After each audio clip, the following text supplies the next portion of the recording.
3, 4. Once is in. We've got a quorum of board. Just have quorum.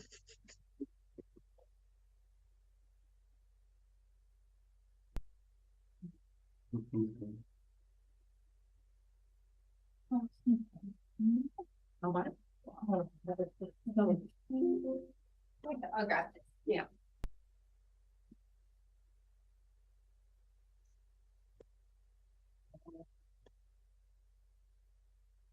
Hour off. Check. We have 1, 2, 3, 4, 5. We have enough. 2, 3, 4. Any of the other directors give any indication that they may or may not be here? We'll double check, Chair. Yeah, Clay, Cindy, Losa. Yeah, I do think that Director Brander indicated that he would not be able to attend.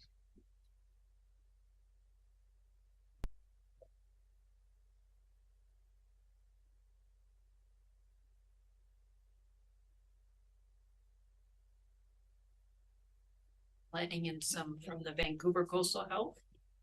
Are coming in?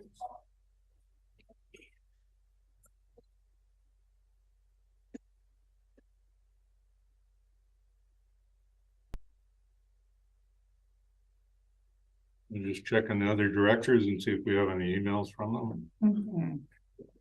Just checking right now, Chair.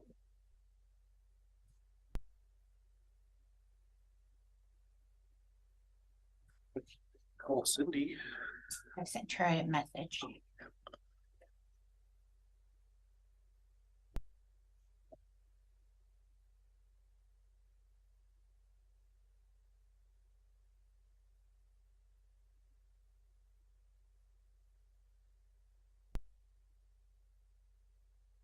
Losa?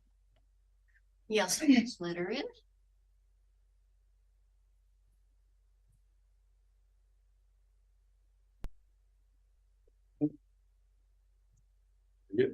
We're getting closer to a full complement.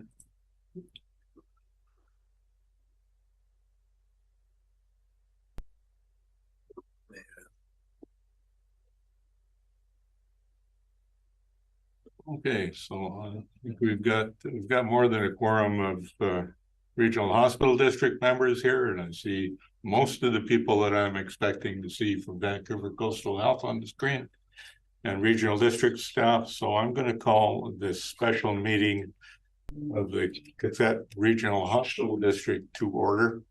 Recognize that our meeting is taking place on the traditional territory of the Tla'amin people who have lived and occupied this land for tens of thousands of years, and we respect that contribution.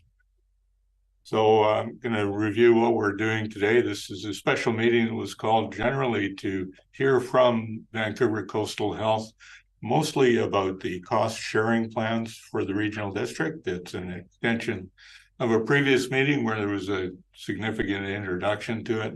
And I think we've got staff here from Vancouver Coastal Health prepared for about an hour-and-a-half meeting.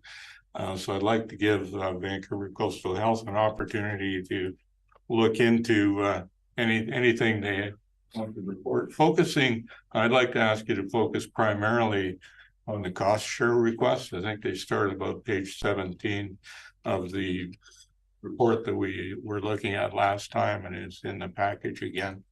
I understand that in the grand scheme of things of funding of Vancouver Coastal Health, the cost share that Regional Hospital District provides is a very small amount compared to the total, but it is basically the entire focus of this board. So that's what we're going to try to focus on today, and hopefully any questions that the board members have will be able to get answered, and we can continue on with the process. So I was expecting to see Darlene MacKinnon on the line, but I don't see Darlene. So who would like to lead for Vancouver Coastal Health? Oh, thanks very much. I'll jump in here. And apologies, I'll introduce myself. My name is Sean Parr. I'm the Associate Vice President for Corporate Services for Vancouver Coastal Health. And I'll express apologies and regrets on behalf of Darlene. She is tied up in accreditation. We were going through an accreditation with Accreditation Canada this week, and so she's tied up in site visits today. So apologies on her behalf. But I'm very pleased to be here. So I'd like to I just recognize that I myself am calling in from the unceded territories of the Musqueam, Squamish, and Tsleil-Waututh peoples. And I appreciate that we're conducting our business via Zoom on the Treaty Nation of the Tla'amin. So my apologies for not being here in person, but I am also dealing with some accreditation matters at some of our sites here in the Lower Mainland. I will acknowledge that our weather here is a beautiful day. I don't know what it looks like in town of Powell River, but I just wanted to say it's a beautiful day. So I'm very pleased to be on the call. And thanks for the introduction. I do want to sort of recognize that this is a follow-up, and so at the request of the committee to come back and provide some clarity. Before I ask our folks to introduce themselves, I'll just acknowledge that. I used to be the interim VP for Coastal, so I've been to Powell River and I know the RHD process, and I've actually presented to this committee before. I recognize Al there, so Al, it's good to see you on the Zoom. Coastal and Powell River has a special place in my heart, so I do take this very seriously. In my role right now, I work in corporate services, and I have the privilege of being able to pull forward the operations lens and the things from the hospitals, such as Powell River, to be able to bring that voice into our corporate areas and our planning processes. So I'm going to start with a recognition and acknowledgement that our planning and engagement with folks like yourselves, who are very important partners to us, has not been the best. I can appreciate having been a part of these discussions in the past. We tend to it may look like we drop priorities on you without a whole lot of engagement, and I think that's certainly an area that we can improve upon, and I know that's what our team is trying to work through. So we may not have all of the answers today because our engagement process is very much a work in progress, but that's our commitment to you, is to do better, essentially. So if I start with the end point in mind, my goal in working with our teams is to come up with a better process where we can jointly create an understanding of our priorities, so that you all understand what we are looking at, and we have an agreement on that these are the priorities. So I would expect there's going to be some follow-up conversations from this. And my hope is that we will come back to you with something that is not a surprise. It's not something that you have lingering questions about, that it should be a very robust dialogue. And that may be through working groups or other structures that we can come back to this committee to say, here it is. And I hope that's what we can work towards. Can I just interrupt you there for a second? Oh, absolutely. I was just feeling remiss that I haven't introduced my colleagues, but yes, go ahead. We'll do that, but our corporate officer has pointed out to me that I've jumped ahead in the agenda, and I actually need to see if I can have a motion from somebody to approve our meeting agenda before we get too deeply into it. Sorry. See a motion from Director Gisborne. Do I have a seconder? Director Lennox, thank you. Any discussion on the agenda that's been circulated? All those in favor of accepting the agenda? Any opposed? That's carried. I think now the corporate officer will be happy, and my errors will hopefully be smaller from here on in. Go ahead. Sorry for the interruption, and I appreciate what you're saying about communication and improving that in the future, because it's our goal too. Yeah, no, thanks. And I appreciate you pausing for the Robert's Rules of Orders and proper process. So very appropriate. So before I continue on, my understanding is that this is a follow-up from the September discussion. So I don't think we're presenting today, but I do have several experts and subject matter experts here with us to be able to answer questions as needed. But let's maybe start with introductions accordingly. So maybe one that might be the most familiar with to you is Michelle. Can you want to go first? Hi, everyone. Nice to see you again. I'm Hanna. I'm the Vancouver Coastal Health Director of Operations for the COPET Campus of Care here in Powell River. Thank you. And next on my Zoom screen, I'm not sure we're on yours, but Johan? Good afternoon. Johan Marais, Regional Director, Capital Planning for VCH and PHC. Thank you for having us. Sam? Good afternoon, everyone. Samsami, Director of Planning and Projects for Sunshine Coast and Central Coast. Thank you. And last but not least, Glenn. Good afternoon, everyone. Glenn Weigel, Director with our Project Management Office. Okay, I think that takes us through, everyone. And I think I told you my end goal is hopefully that we can come out of this with at least a better understanding, appreciation of what we currently have on the docket, and then some further conversations. So that is my goal out of this. But as I said, I don't believe we're presenting anything. So Mr. Chair, do you have something you want to go through in terms of how you want to ask questions, and we can speak to various folks can speak to them, or how do you want to manage this? Where we basically were last time is we had a presentation that used up all the time we had in our short meeting schedule that we had for that day. And directors had many questions that we weren't able to get to answering. So I would this basically, from my point of view, is an opportunity for all of the directors here to ask questions of the Vancouver Coastal Health staff so we can understand what the request is. So what I'd like to propose we do is simply, I'll go around the directors that are here and give each one an opportunity to ask, I'll say, a maximum of 2 questions in the first round. I'll just go right around the room, make sure everybody has an opportunity to ask any questions they have, so we can try to form a better understanding of exactly what the cost share requests are. I see lots of heads nodding, and I hope that will work for everybody. I'd like to go last. You got Director Gisborne who's here in the room. He'd like to go last. Director McCormick, I know you had lots of questions. Would you like to start the ball rolling? Certainly, Chair, I will. And I guess my main concern here, not that the cost share requests are not worthy, but there seems to be a disconnect. And this is kind of my question to the Vancouver Coastal Health officials is there really, an apparent disconnect between the cost share requests and the taxpayers' ability to pay? We have a number of capital projects going on within the regional district, and taxpayers are now pretty strapped. And so we're basically asking local government taxpayer, to make up for what I consider a provincial downloading of a lot of these requests. Seem to be kind of operations and maintenance and upgrading this and upgrading that. Should be part of the regular routine. That to me is not a new project. So I'm concerned because of those financial pressures on our taxpayers. And I'm concerned that Vancouver Coastal Health is not really recognizing that when they come up with $1 million worth of requests when we haven't paid off the last whack of requests yet. So I don't want to see debt compounding over debt. So I'd appreciate some explanation from the health authorities about that. Yeah, no, it's a very relevant question. I think we all as taxpayers have that burden, and I know as an RHD that's certainly something that's I guess foremost in your minds as to how that's impacting your mandate. For us, we have there's a historical mandate with the RHD in terms of the way we work through these projects, in terms of that cost sharing. So we are working through some historical guidelines and approaches, but it is an active conversation, right? Because I don't know exactly how Johan framed the capital funding at the last meeting and whether you got into that detail, but capital is it's a partnership. Right. It's we have guidelines and we have rules and expectations, but we have partnerships with many different funding groups in terms of the ministry, foundations, RHDs, and whatnot, and a long list.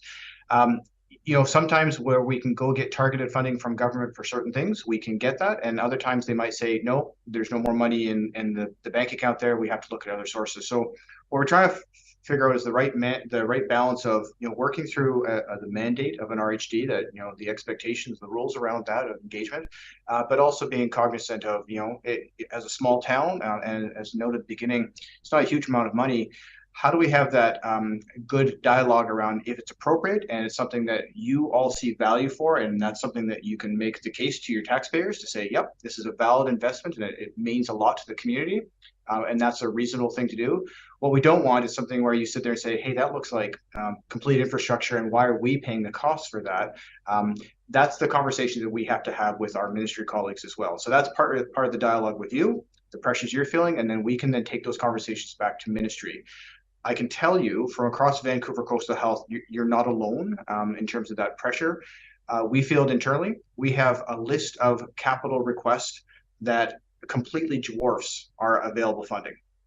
The list of infrastructure requests and remediation and equipment that we have to get just to keep up with the baseline, let alone the new work and equipment that we want to get, is completely, it's massively different than what we have available to us. So that's where we have these partnership conversations about seeing what's the art of the possible in some cases.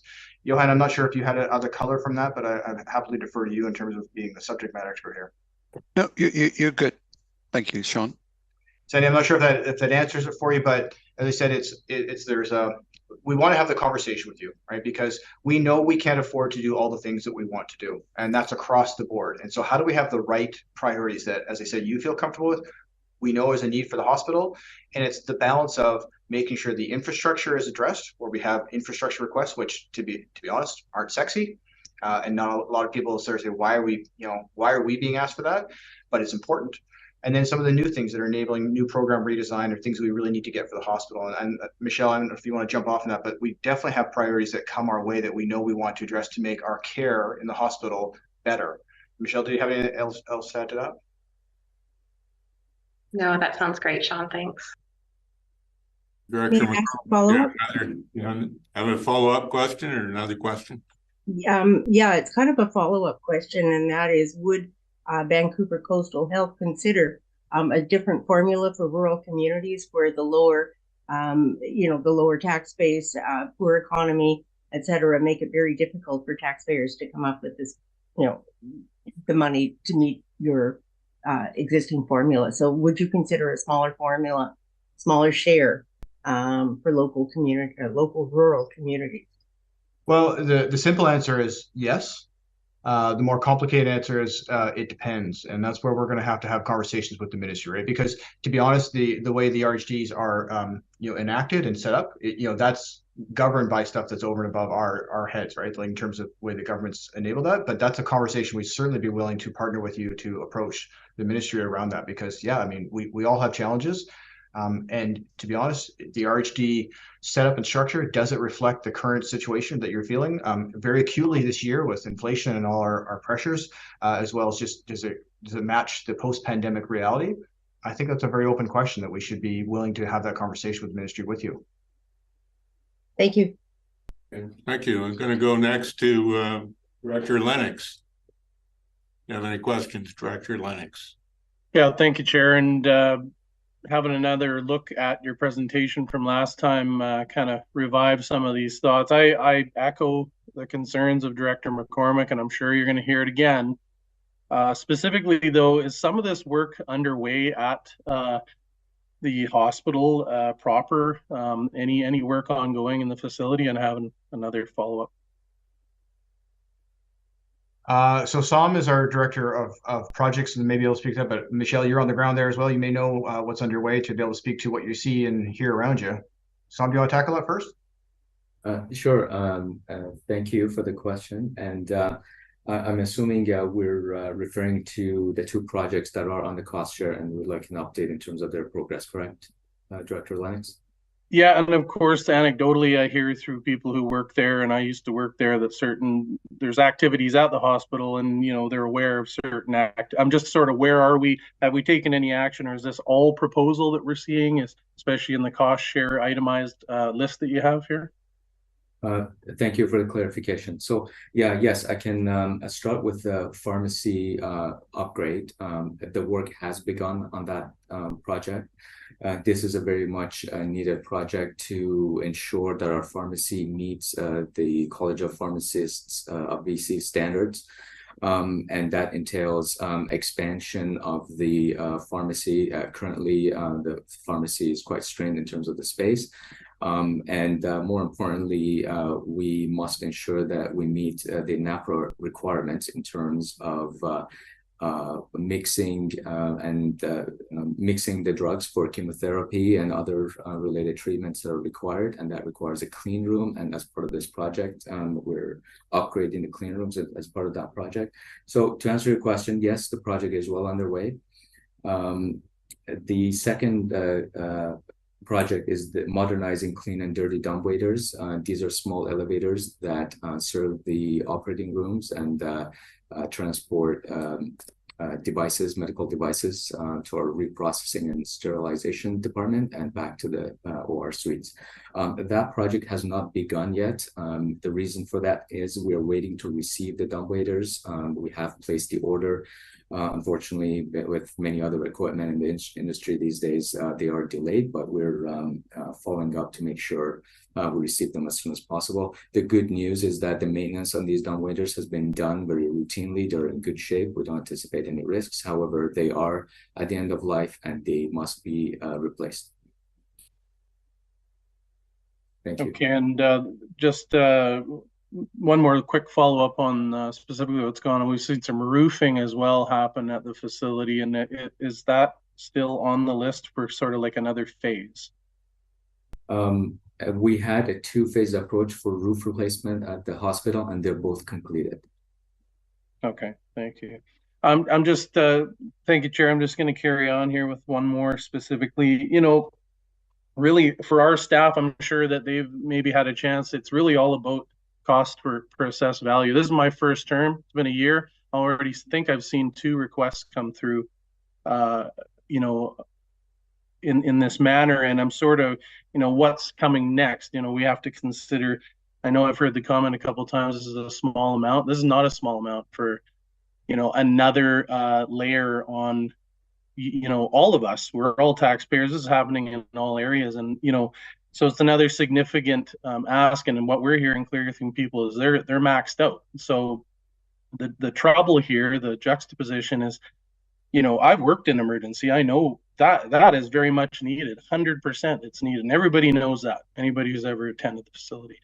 But I echo Director McCormick's comment. This is, you know, this feels like downloading of, you know, why was this not included in prior asset management planning?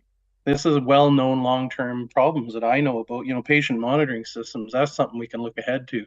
And I've used those systems and they're functional, but, you know, you can plan ahead for obsolescence and all that. So, you know, I know we're not trying to jump on, but it's, you know, asset management, we've learned a lot about that. And we have a lot of, you know, work to do that we've committed to doing. And so I'm just wondering why some of these things haven't been considered on that list. Thank you. Well, I think the short answer is I think they have been considered.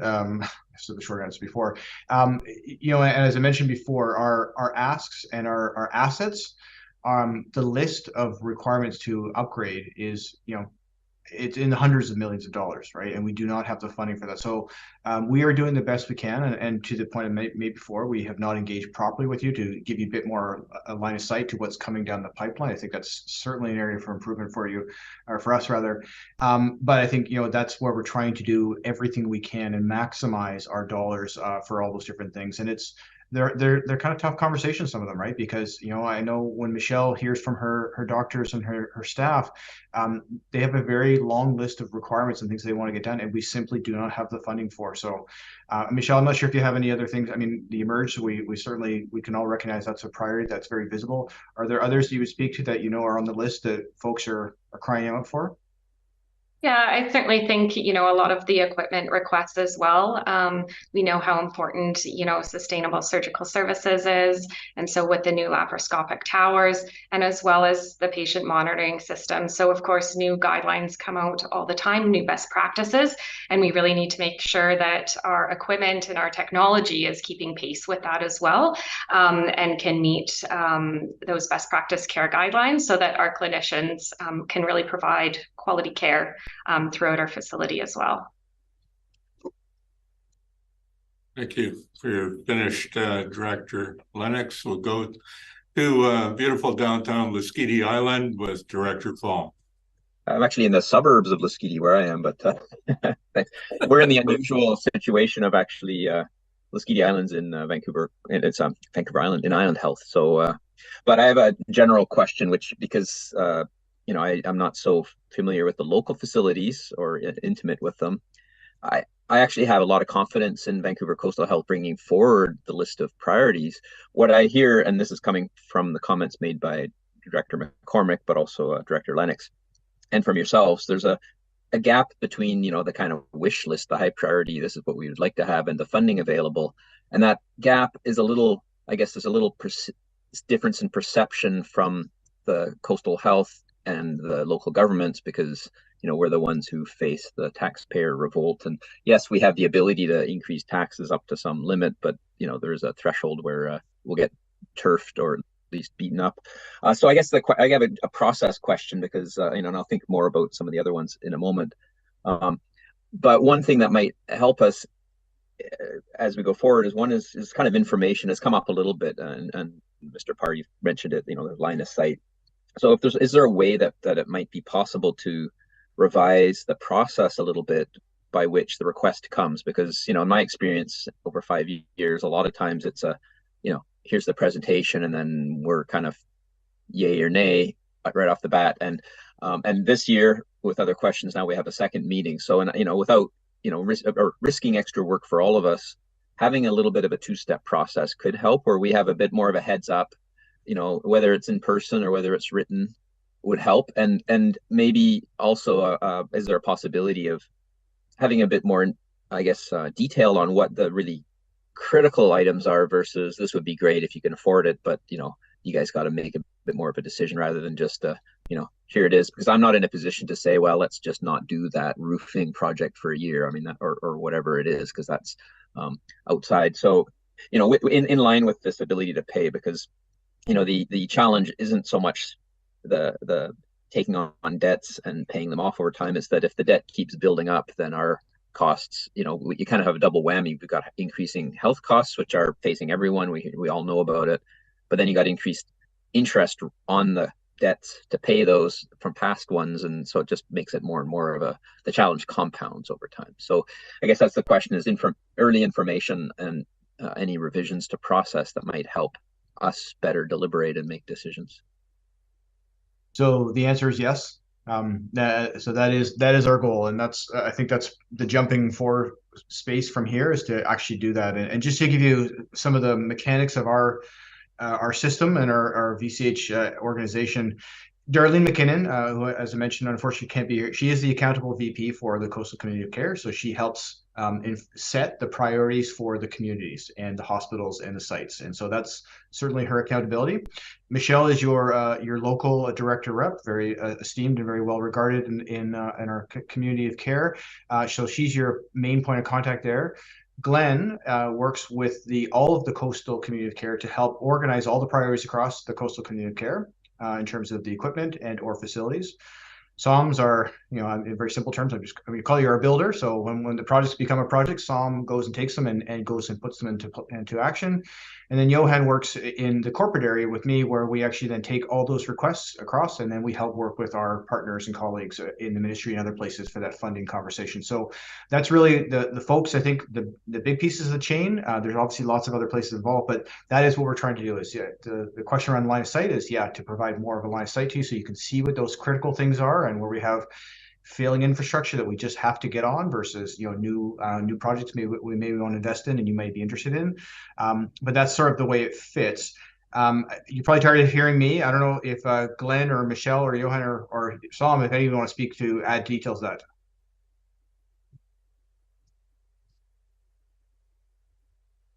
That was a good summary, Sean. Thanks. So I'm not sure, Andrew.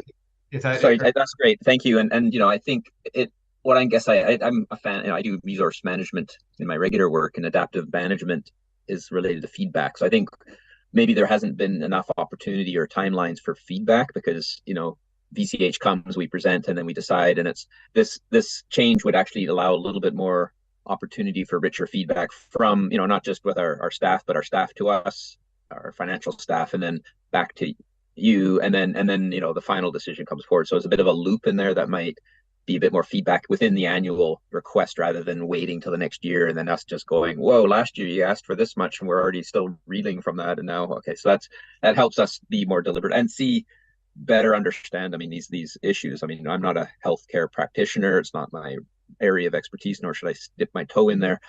But it's hard. I mean, we're making those decisions that affect people's lives. So it's kind of really a challenging thing. You can't say we need this equipment, we can't afford it. Well, can we afford it? And what's, where's the, as you use the word value, where do we really say the point is where we say we just got to do it versus, well, that's just a step too far. We can wait, or, we have to wait, or whatever it is.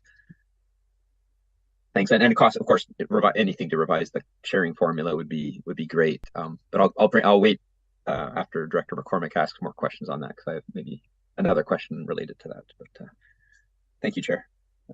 Thank you, Director Fall. Director Luafoa, do you have any questions you'd like to ask? Thank you. No, I don't. I think any questions I had have been answered. Okay. Thank you. I know Director Gisborne wanted to be last, so I'm gonna let him go next, and I will be last if you don't mind, the chair. Whatever the chair wishes, Chair Dowd. Go ahead, Director Gisborne. Well, thank you very much for coming. My name's Mark. I've worked in and out of the hospital facilities and up and down from Vancouver all the way up here to Powell River, following my father. And in your report, you're in a break fix situation. Now, on the farm, it's usually a result of lack of maintenance of assets and infrastructure that results in a culture of break fix. And what I saw in multiple facilities was quite often incredible pieces of equipment that weren't being used and were actually being torn out. GF Strong is a great example. They got an incredible tub where you can actually lower the patient into the tub and wash them. It took several weeks to find out you even had one of those. I was then informed that you used to have two, and one was torn out because it wasn't being used. I then talked to the administrators. They said, well, the second one's planning to be torn out because it's not being used. So I asked the charge nurse, and he said, well, they never give us the staff to actually use it. So the patients lie in a bed, and we occasionally give them a rub down and a sponge bath, and therefore the patients are sitting there in their own sweat and their own fluids for weeks at a time, and they're not even being washed. So I used the tub. I was the one that was actually washing the patient. And I wish I could say that it was just GF Strong that I saw that, but I saw it in multiple facilities. So I find that incredibly disappointing, and it's concerning of the culture to see incredible pieces of equipment that are paid for by local taxpayers that get put in, and then Vancouver Coastal Health doesn't staff them, so then they don't get used. And then the argument becomes, well, it's not being used, so let's take it out. And I'm wondering what things on this list are going to be put in and then not be used, and then we're going to have to pay to take it out again. It comes down to staffing and the proper use of assets. Our hospital was designed for patients. As I understand it, the third floor is community health, which is very important. But, do we need to have offices there when we got people on the fourth floor sleeping in the hallways? Patient monitoring. I'm glad to see that on the list. But when I was going through the facility, we bought a baby camera so we could put it with the patient and put the other end in the nurse's station so they could see the patient. Something that simple. Even here's a surprising one, is when you're laying in bed in pain and you can't call the nurses, but someone's going to come and check on you, but you're in pain and you don't know what time it is. It's almost torture because you don't know how long it is. You lose track of time. You don't even have a clock on the wall in there. So I think it's a lot deeper than, some of these large capital costs. And I don't really know where to start, but some of these things like patient monitoring, you can go down to Staples and buy a baby camera. So just so you can keep track of some of these patients. I know that's a bit more in depth, but I believe it was Director Lennox that said, maybe we should actually go and meet at the hospital. I think that would be of value because I think one of these is, patient bathing, like a patient bathing cart.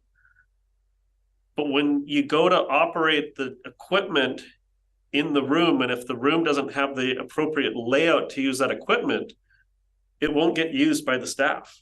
you'll run into issues, around WorkSafe. That was one of the issues about using the tub in GF Strong. It takes 2 nurses, and they would not have enough nurses on staff to actually use the tub. So that's where the rubber hits the road, is when these equipment is getting purchased. Will it actually work for the people on the floor?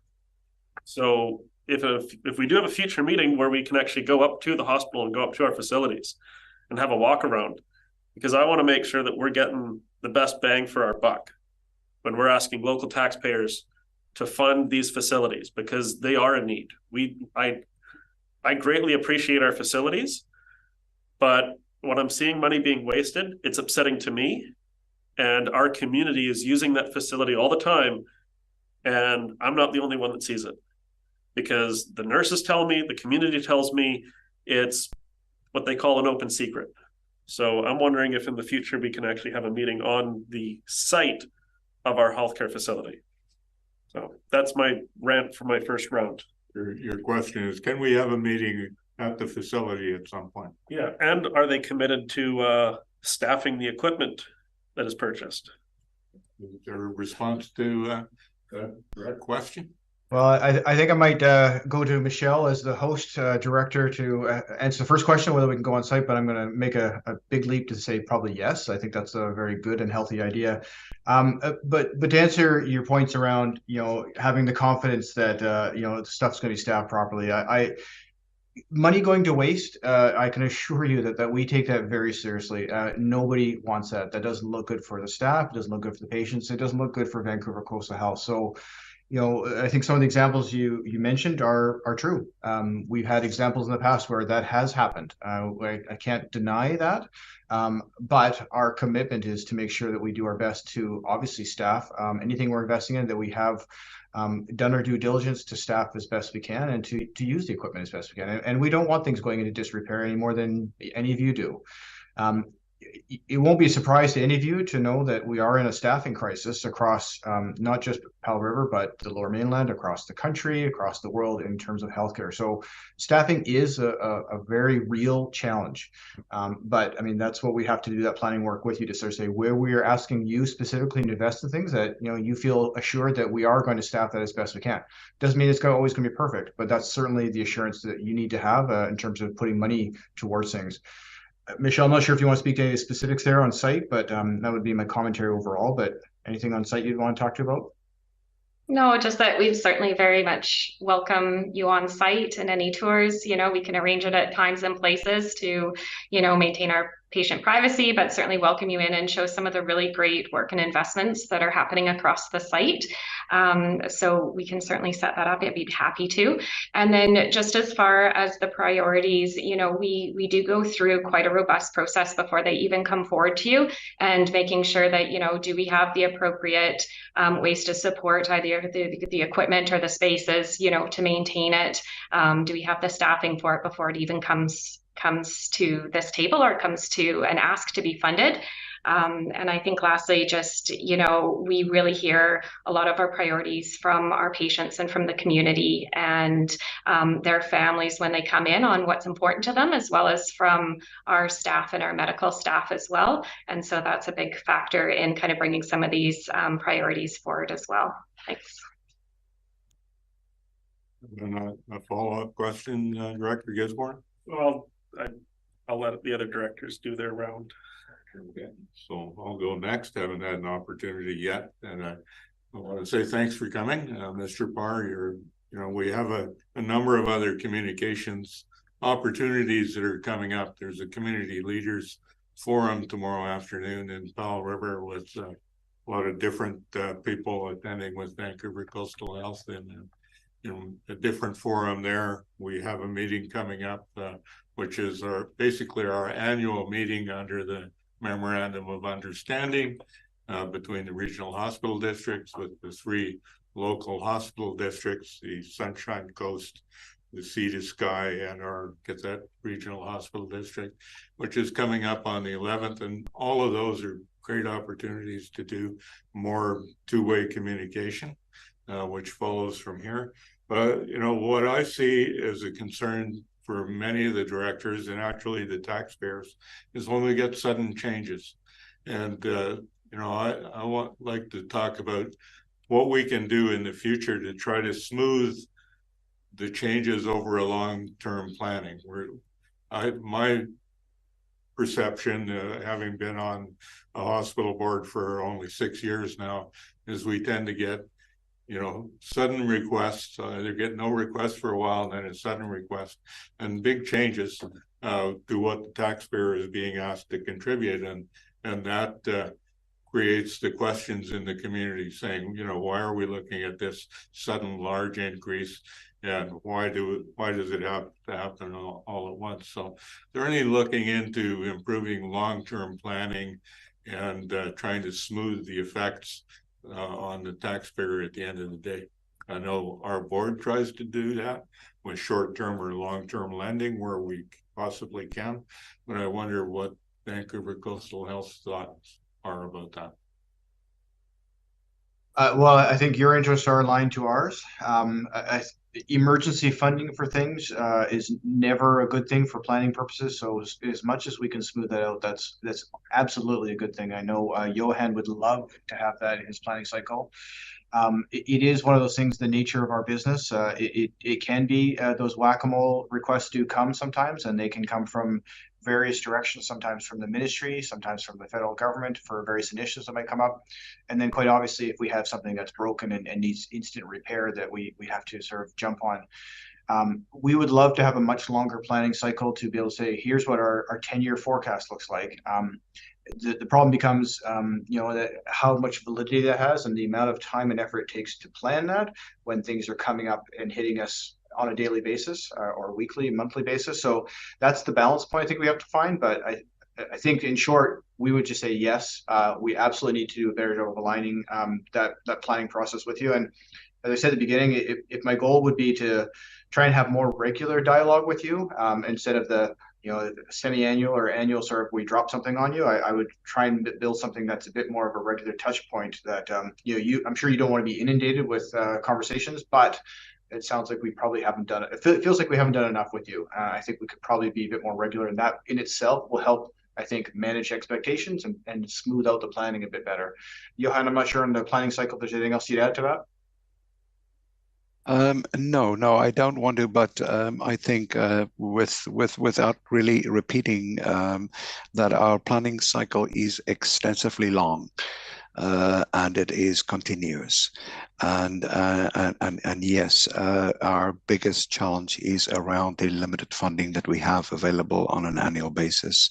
And for us, we are typically getting like a 4-year window over our expected funding allocation from the ministry. And at this point, it's been fairly consistent in terms of that allocation. We know that behind the scenes there are work happening that actually is looking at increasing our allocation, and not just to VCH but across the province.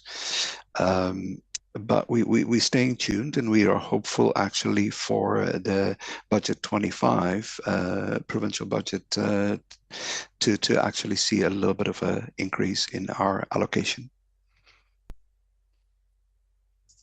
Thanks. And I think communication is an answer to a lot of these things. And the only way to get out of the whack-a-mole situation is to try to, you know, in my view, is to try to work together on as much long-term planning as we can. As difficult it is to squeeze that in to the day-to-day emergencies, I think it's the only way to get out of being in a constant reactive mode.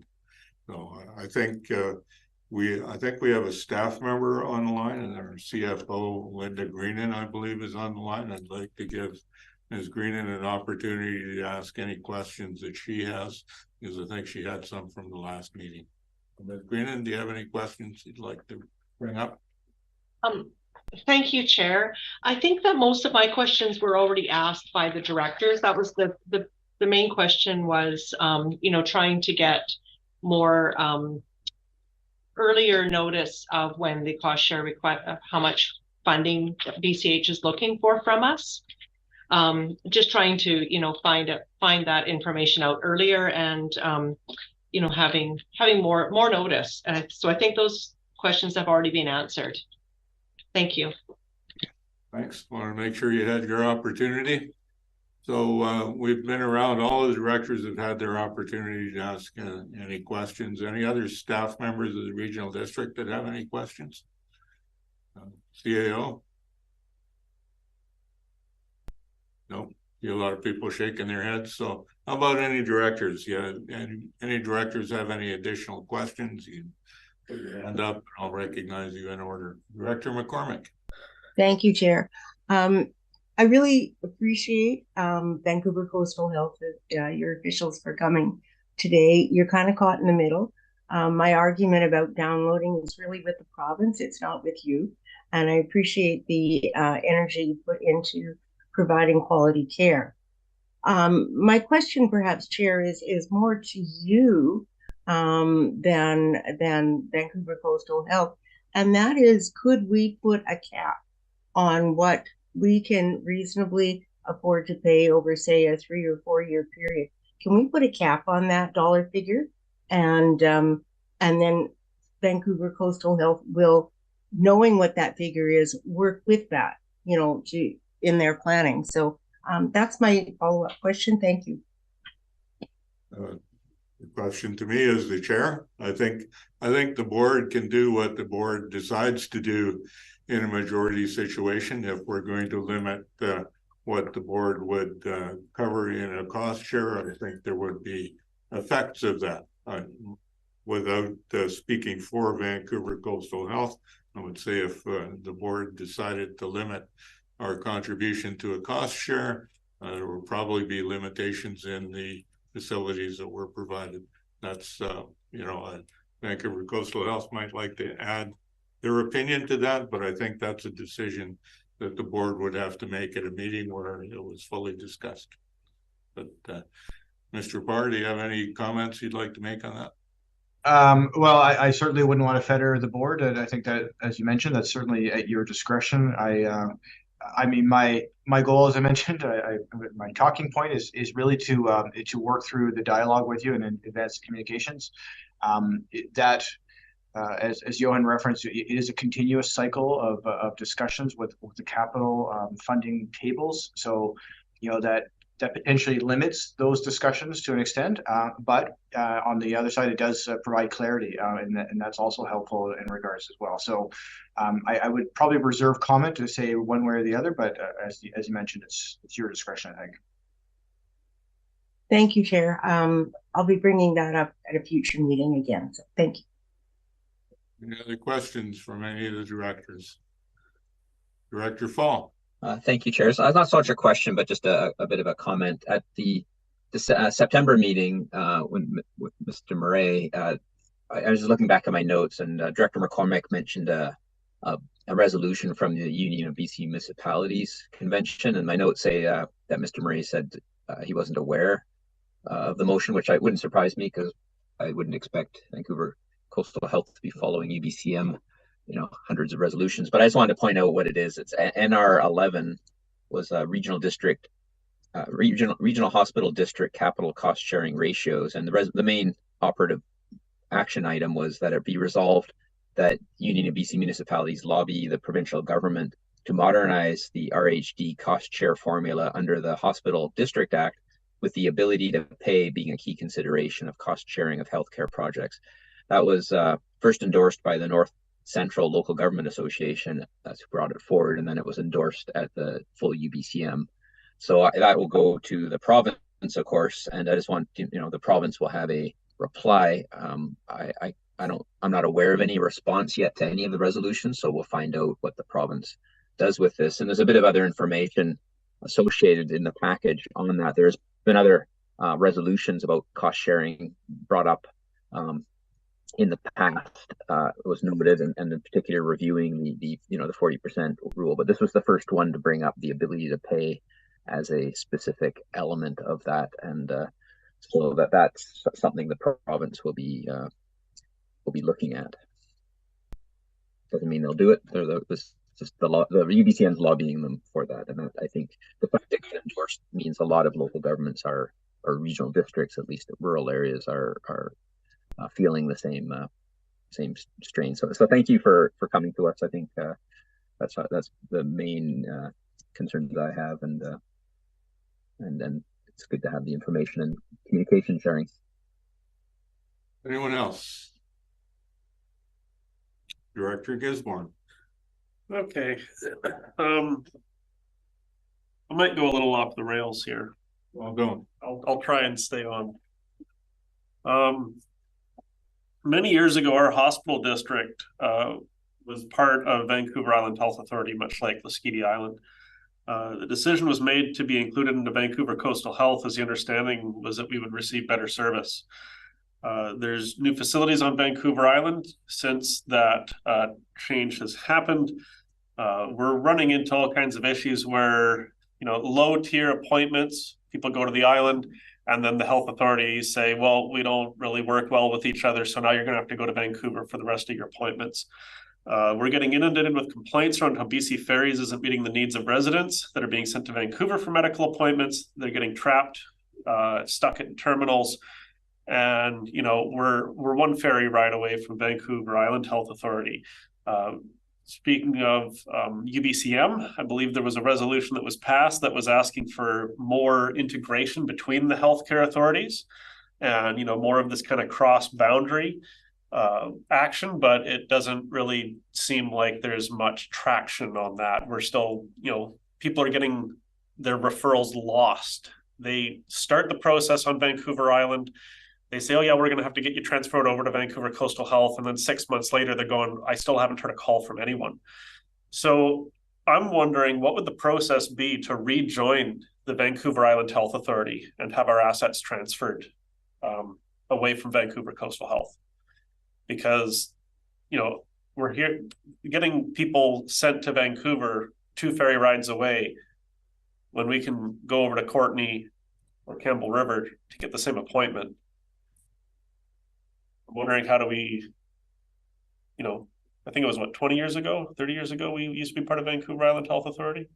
Well, if you don't mind, Director Gisborne, I'll add a layer to what you're asking.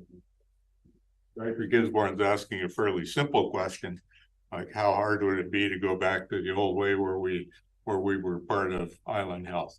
And I think the questions I hear from the public about the question of going to Vancouver Island for some things or Vancouver for other things and the various problems that come with that are really about having a voice for local people and how the arrangements of care go, where their treatment options are.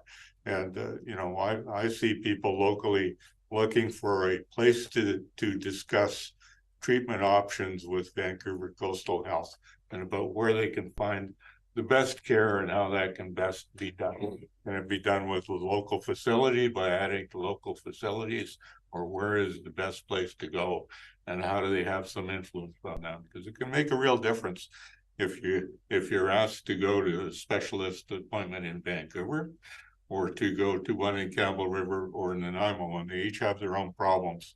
And I'd just like to hear from the Vancouver Coastal Health people here. May not be what you were prepared to talk about today, but where is an opportunity for a voice and how do we compare those different possibilities for Vancouver Coastal Health and Island Health?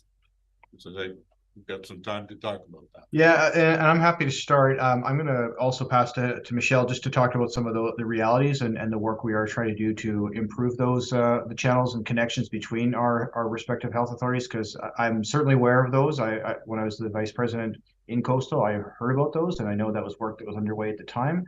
And I'm sure Michelle is continuing to work on it. Having come from Vancouver Island, she knows that health authority quite well, and how to build those bridges, because as you said, that is a frustration. And you're not alone. It does happen in other areas where we have cross border between health authorities and that communication, and we do have some breakdowns that we need to improve. So that's, I think, first and foremost the work that I think we need to be addressing. To the question of changing boundaries formally, I think, to be honest, that is probably a ministerial order, right? Because the Health Authority Act, there's legislation that defines the regions by health authorities. That would be legislation to change that. So I think that's not a simple exercise, I'm quite sure, but that's that would be a very big step, and would involve a lot of consultation discussion. But Michelle, can I hand over to you in terms of some of the work that's underway to improve those connections? Yeah, I just want to echo that we do hear that it is important to our community that they are able to access care as close to home as possible. And I think that's a shared commitment really across the board. And so we, know that offering it within community is best, and that's the preferred options for patients and clients. So we really do what we can here to expand our services, to be able to offer things locally. And then if we do need to refer out of town, where is the next closest place that can offer that service as well? And over, the last little while, we have heard that there have been challenges, in some of those usual pathways. And I think it does speak to some of just the pressures that all health facilities and healthcare services are facing, just with increased pressure and volumes. And so we certainly are working very closely with Vancouver Island Health Authority on how we can smooth some of those pathways, work together, so that clients kind of on both sides can access care when needed. And then certainly within our own health authority as well on just always ensuring that we can kind of bring care closer to home. Okay.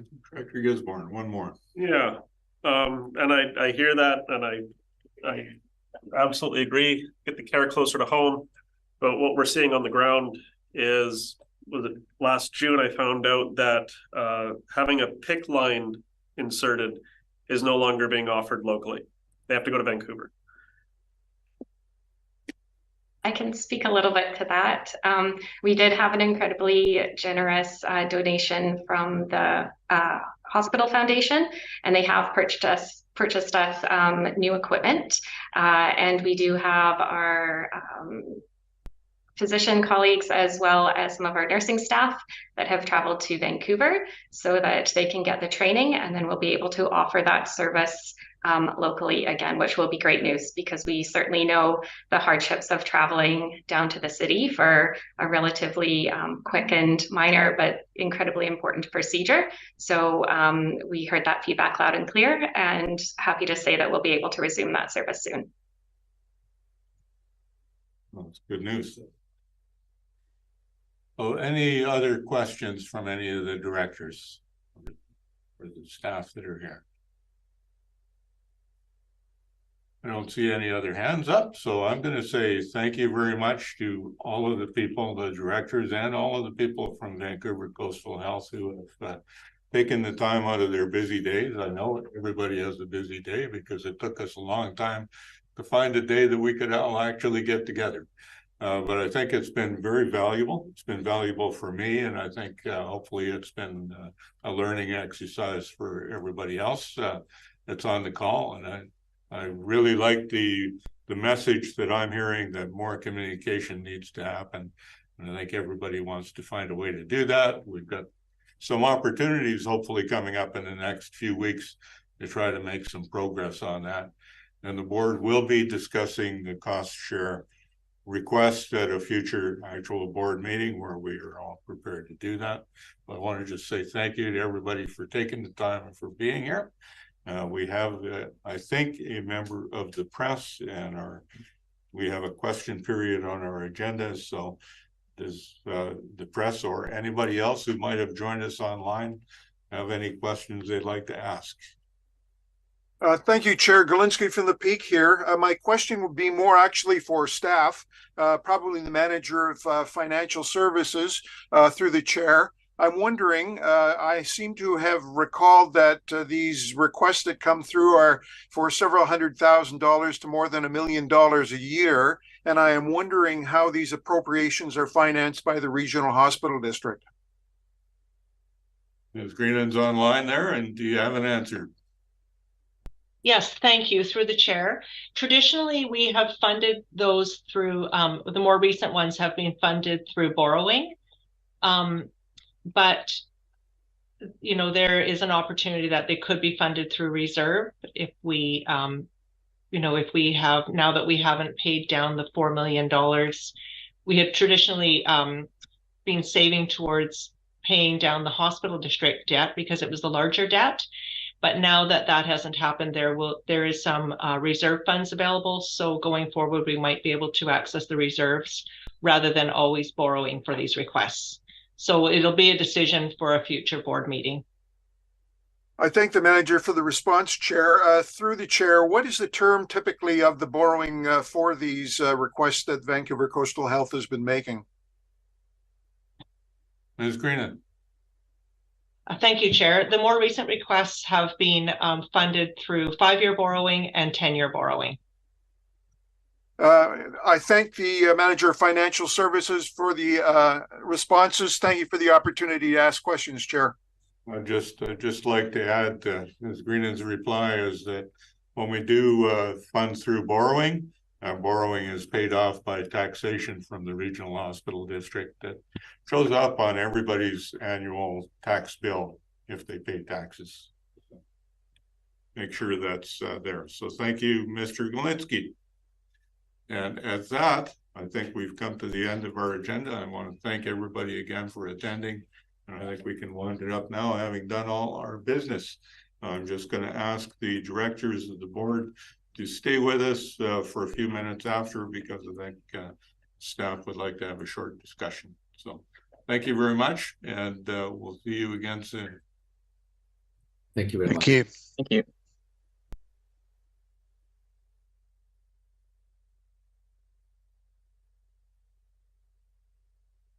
We're just gonna put. Sure. Yeah. Okay.